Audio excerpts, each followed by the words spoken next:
हर हर महादेव साथियों, आप सुन रहे हैं अपने पसंदीदा कहानी मेरी जिंदगी हो तुम का 35 भाग। ऑफिस आकर साहिर ने सबसे पहले जागृति को अपने पास बुलाया। वह जागृति से आमने सामने बात करना चाहता था। इस वक्त उसका मूड भी अच्छा था। इस कारण संयमित शब्दों में उसे अच्छे से समझा देना चाहता था, लेकिन अफसोस की बात यह थी कि जागृति हाजिर नहीं हुई।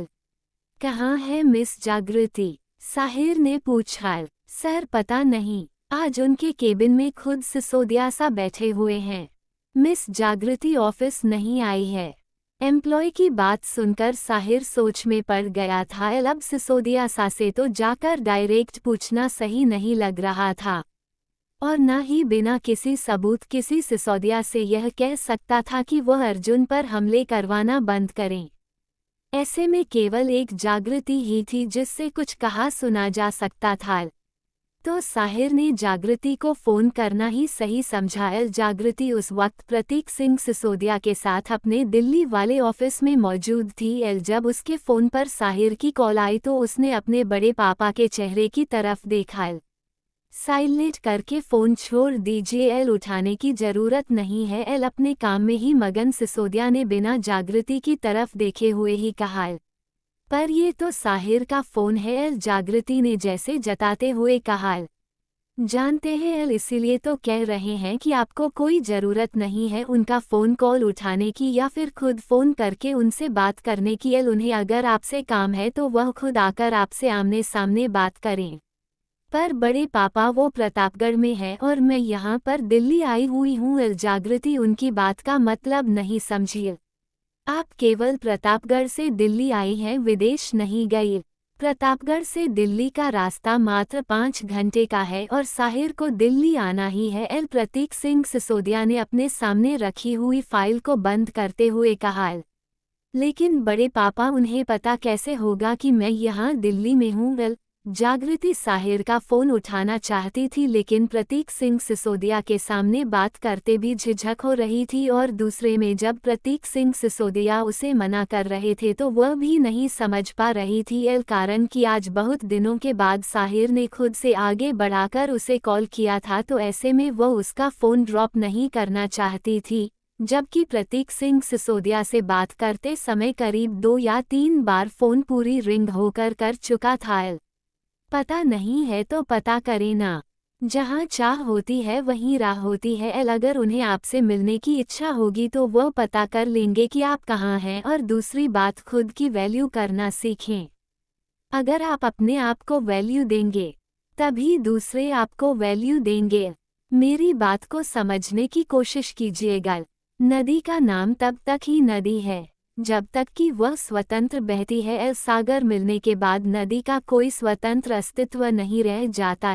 प्रतीक सिंह सिसोदिया ने जागृति के चेहरे को देखते हुए एक बड़ी और गंभीर बात कही थी, जो कि जागृति के दिमाग में आसानी से नहीं समझ में आने वाली थी। जागृति के चेहरे पर उलझन भरे भाव को देखकर प्रतीक सिंह सिसोदिया मुस्कुरा दिए। नहीं समझी हमारी बात? प्रतीक सिंह सिसोदिया ने पूछा। जागृति ने इनकार में सर हिला दिया। प्रतापगढ़ सिटी प्रोजेक्ट में कई छोटे बड़े इंडस्ट्रियल से लेकर बिजनेसमैन तक लगे हुए हैं। सबके पास अपना अपना हुनर है और सबको अपना अपना काम मिला हुआ है। हर कोई अपना अपना काम बेहतरीन ढंग से करेगा और अपना बेस्ट देने की कोशिश करेगा। लेकिन जब प्रतापगढ़ सिटी प्रोजेक्ट बनकर तैयार होगा तो उस दिन हर एक बिल्डिंग को उसके बनाने वाले के नाम से नहीं जाना जाएगा, बल्कि पूरा प्रोजेक्ट प्रतापगढ़ सिटी प्रोजेक्ट के नाम से जाना जाएगा। इस टाइम हमारी वैल्यू राणा एम्पायर के साथ मिलकर सागर में मिलने वाली नदी जैसी हो गई है। ऐसे में जब तक हम खुद अपनी वैल्यू उनके सामने नहीं रखेंगे तब तक हमें कुछ नहीं मिलने वाला, और अपनी वैल्यू लेने के लिए दूसरे को कम वैल्यू देना होता है। प्रतीक सिंह सिसोदिया ने जागृति के सर पर हाथ रखते हुए कहा। जागृति ने हाँ में सर हिला दिया। इधर जागृति को फोन उठाते हुए ना देखकर साहिर बहुत उलझन में पड़ गया था। उसे आज ही निकलना था, लेकिन अर्जुन की चिंता खाए जा रही थी। जिंदगी को लेकर उसे ज्यादा चिंता नहीं थी, क्योंकि जिंदगी को तो घर में रहना था, और इतना तो वह जिंदगी के बारे में जानता था कि जानवी जी उसे अकेले महल के गार्डन तक जाने ना देगी। बाहर निकलना तो बहुत दूर की बात है। इधर अर्जुन ऑफिस आकर आराम से अपने केबिन में आकर अपने चेयर पर बैठा है। आज उसके टेबल पर जरूर से ज्यादा काम रखा हुआ था और टेबल के साथ साथ सामने रखी हुई अलमारी भी पूरी भरी हुई थी। वह समझ गया कि साहिर ने ऑफिस का आधा से अधिक काम उसके केबिन में ट्रांसफर करवा दिया है। उसे अब निकलना था तो ये सब कुछ अर्जुन को ही देखना था, इसलिए फाइल यहाँ पर रखवा दी गई थी। जिसको देखकर अर्जुन ने ऊपर की तरफ देखा। अपना बच्चे की जान ले लो भगवान, अब मरता क्या ना करता, काम तो करना ही था। उसने अपना पीसी ऑन किया तभी उसका दरवाजा नॉक हुआ। इतना ही काम कम था कि और ऑर्डर पहुंच गया। बच्चे को कोई चैन मत लेने देना। अभी अपनी कुर्सी पर बैठकर एक सांस नली की सांस दबाने के लिए पहुंच गए। मुंह बनाते हुए अर्जुन बना बना पे आ की मात्रा या पे आ की मात्रा। अरे आ जाओ भाई, ओखली में सर डाल दिया है तो दो चोट कम चाहे अधिक। अब तो लग रहा है कि बिस्तर भी ऑफिस में ही लगाना पड़ेगा। अर्जुन ने परमिशन दे दी। अर्जुन अपने लैपटॉप में ही सर दिए हुए था, लेकिन दरवाजा खुलने की आवाज आई पर कोई कुछ बोला नहीं। अब क्या मुझसे परमिशन लेकर अपने मुंह से शब्द निकालोगे? बोल भी तो, क्या बोलने आए हो? अर्जुन ने अपना सर उठाया। पर सामने खड़े इंसान को देखकर तो उसे 440 वोल्ट का झटका लगा था। अर्जुन का मुंह खुला का खुला रह गया। सामने अर्पिता खड़ी थी। Good morning sir. Very very good morning. Arpita को सामने देखकर अर्जुन का बना हुआ मुंह खिल गया। कहिए मिस अर्पिता, कुछ कहना था या फिर कुछ काम था? अर्जुन ने पूछा। वो अर्पिता की तरफ आराम से देखने लगा और वही अर्पिता उसके सामने खड़ी होकर नर्वस फील करने लगी। यहाँ तक तो वह अर्जुन को देखने के लिए चली आई थी, लेकिन अब अर्जुन को सामने देखकर कुछ कहा नहीं जा रहा था। अर्जुन उसके बोलने का इंतजार कर रहा था।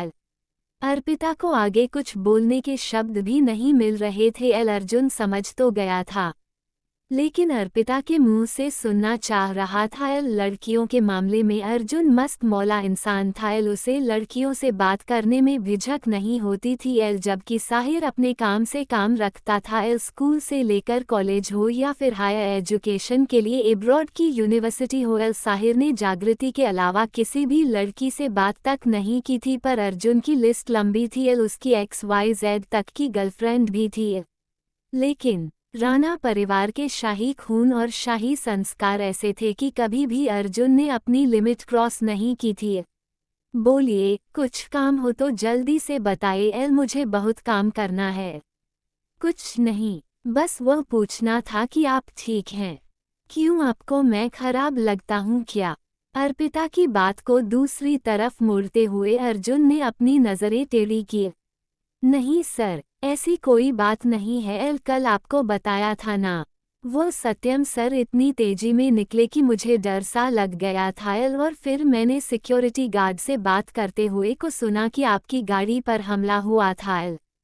अर्जुन मुस्कुरा दिया। मैं बिल्कुल ठीक हूँ। मुझे कुछ नहीं हुआ। हाँ, लेकिन कल यही लगा था कि यमराज के दरवाजे से पर दस्तक देकर चला आया हूँ।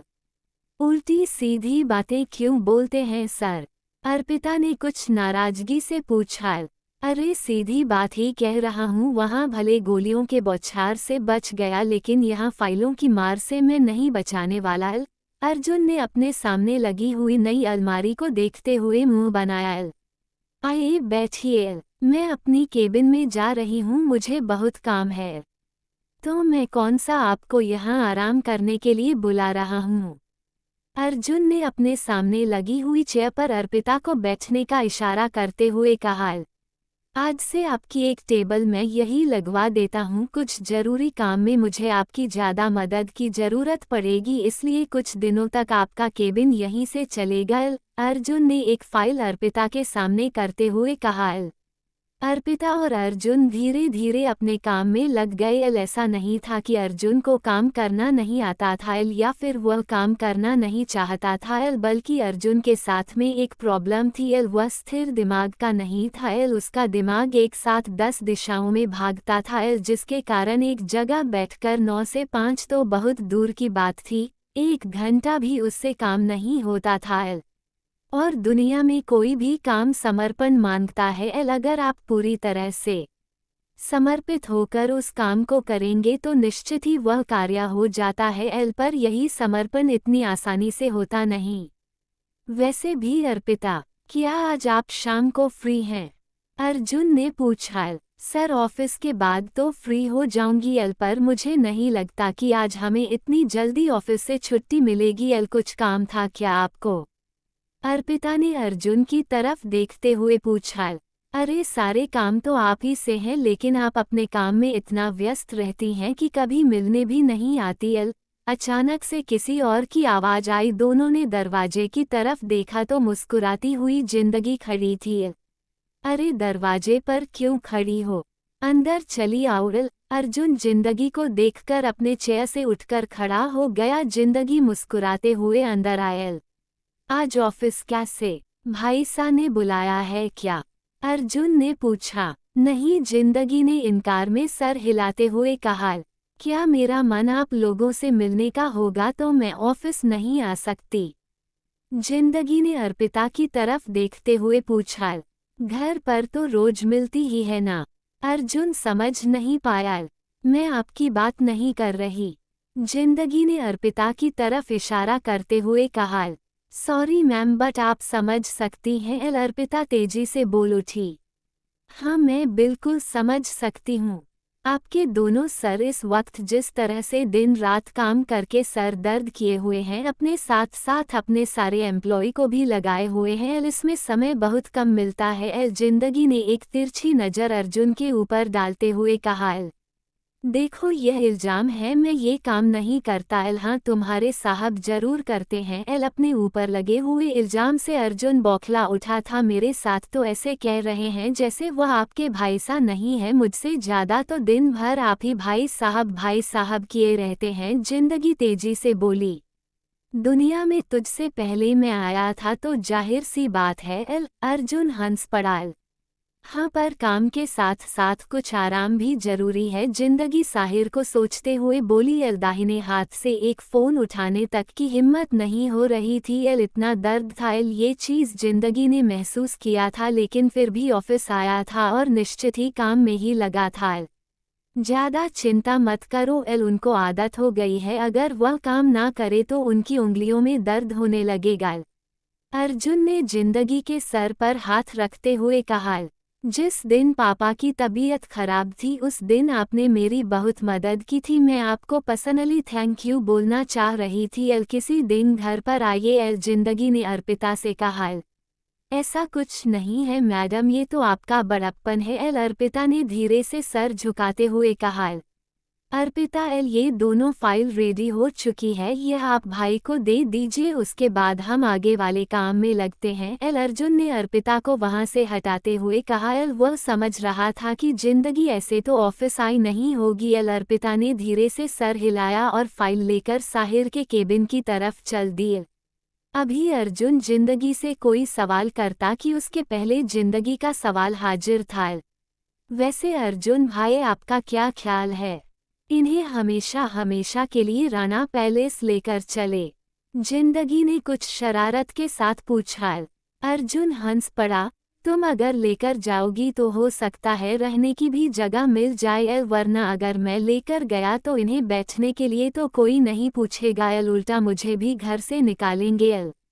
ऐसा कुछ नहीं होगा। मुझे दिल्ली से आने दीजिए, फिर मैं इस मैटर पर घर में बात करती हूँ। लेकिन एक बार आपके काकोसा से इस बारे में बात कर लेनी चाहिए, क्योंकि वह आपके लिए लड़की देख रहे हैं। जिंदगी ने अर्जुन की तरफ देखते हुए कहा। लड़की देख रहे हैं?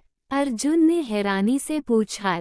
हाँ, बड़ी मासा का कहना है कि अभिज्ञा दी के साथ साथ आप लोगों की भी शादी अब हो जानी चाहिए। अभी रास्ते में वह बता रहे थे सत्यम भाई साहब, और आपके लिए उन्होंने किसी रजवाड़े में लड़की देखी है।